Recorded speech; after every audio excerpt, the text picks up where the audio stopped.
Encore des Masters of the Universe? Eh, t'en as pas marre? Oh, c'est pas ma faute, ils sont trop cool!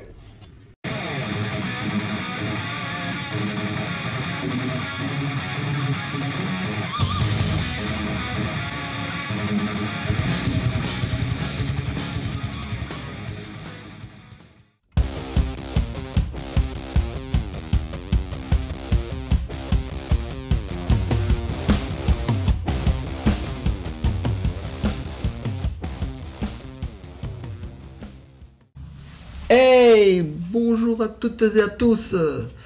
Bon, me revoilà avec des Masters of the Universe. Je vous promets, on fera une pause. En attendant, c'est la grande folie. Voilà. Et aujourd'hui, je vous reviens avec les persos emblématiques, je veux dire les persos de base, en fait, qui sont apparus dans la première saison, quasi, de l'univers de Masters of the Universe. Et je vous présente donc notre sympathique Beastman et notre sympathique Man at Arms, donc le maître d'armes. Alors, on va commencer... non, tu vas attendre. On va commencer par le maître d'armes. Alors, le maître d'armes, c'est un perso assez sympa, puisque c'est le génie de Eternia. Et c'est celui-là qui fabrique toutes sortes de machines, de robots, voire il y a un perso qu'il a créé qui s'appelle Roboto. Donc c'est un génie de l'ingénierie et des armes en tout genre et des véhicules volants, terre et marins. Voilà. Alors, on a notre petit artwork comme d'habitude, assez sympa.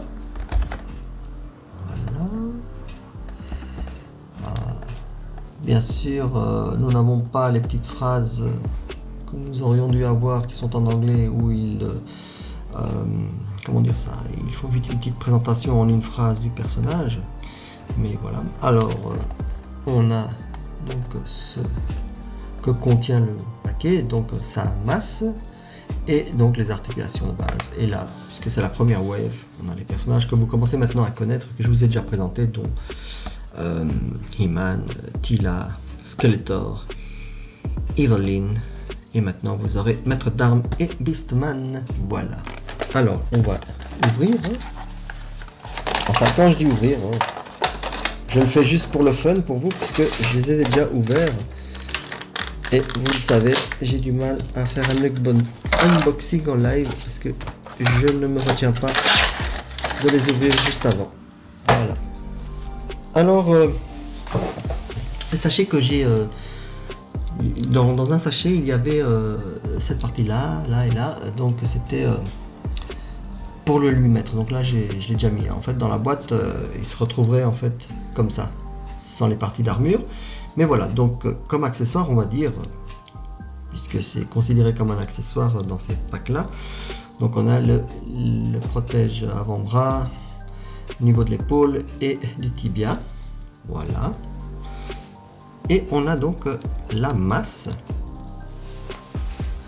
Alors vous voyez que en fait c'est un mélange entre la première version comics où il est protégé que de ce côté là et la version Filmation où il a une moustache, puisqu'à un moment donné ils ont décidé que notre maître d'armes devait être un petit peu plus vieux pour être convaincant en père de Teela, voilà. Et puis vous voyez dans le Filmation, vous avez normalement les deux côtés où ils sont en armure, mais voilà. Donc c'est un mélange Origin, c'est pour ça que cette collection s'appelle Origin, c'est vraiment par rapport aux comics et à la première vague de jouets aux États-Unis, avant qu'il ne change par rapport à l'introduction du dessin animé fait par Filmation. Voilà. Et qu'est-ce que je peux vous dire, il est très très sympa, hein. Ceux qui ont connu le maître d'armes vont encore l'apprécier un peu plus, puisque maintenant il est super bien articulé. La tête est bien. Alors il y a une différence par rapport à la vintage, c'est que ici à la vintage c'est pas peint, les cheveux sont pas peints et je crois qu'ils sont du couleur du casque. Et ici ils ont fait l'effort, voilà, on va dire de corriger peut-être, de peindre donc la fin des cheveux qui dépasse du casque, voilà. Donc ça c'est notre petit maître d'armes. très sympa. Voilà. Somme toute assez bourrin dans le regard, mais très agréable comme figurine pour jouer.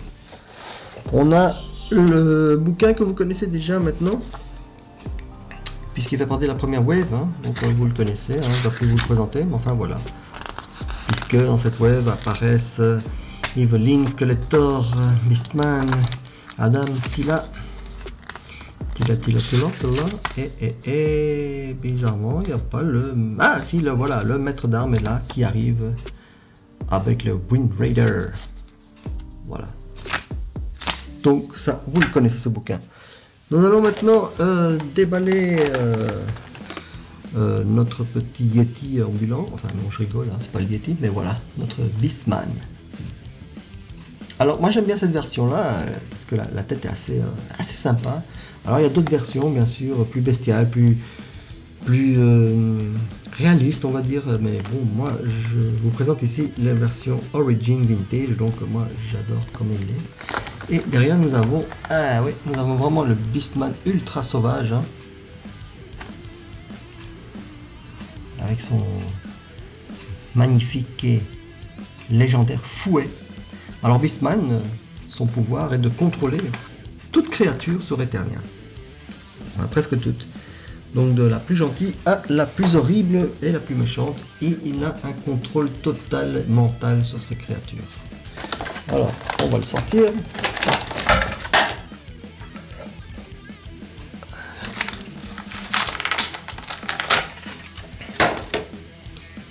Et voilà. Oh, maître d'armes, la massue te peserait-elle?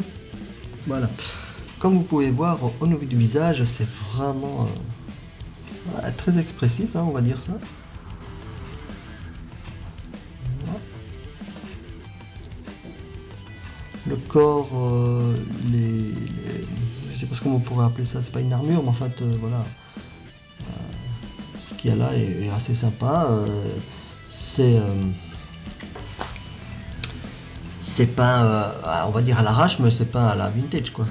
Voilà. Ici, c'était séparé dans le paquet, donc c'était à mettre. Ça fait partie d'un de ses accessoires, on va dire. Voilà. Voilà. Donc, on les met assez facilement.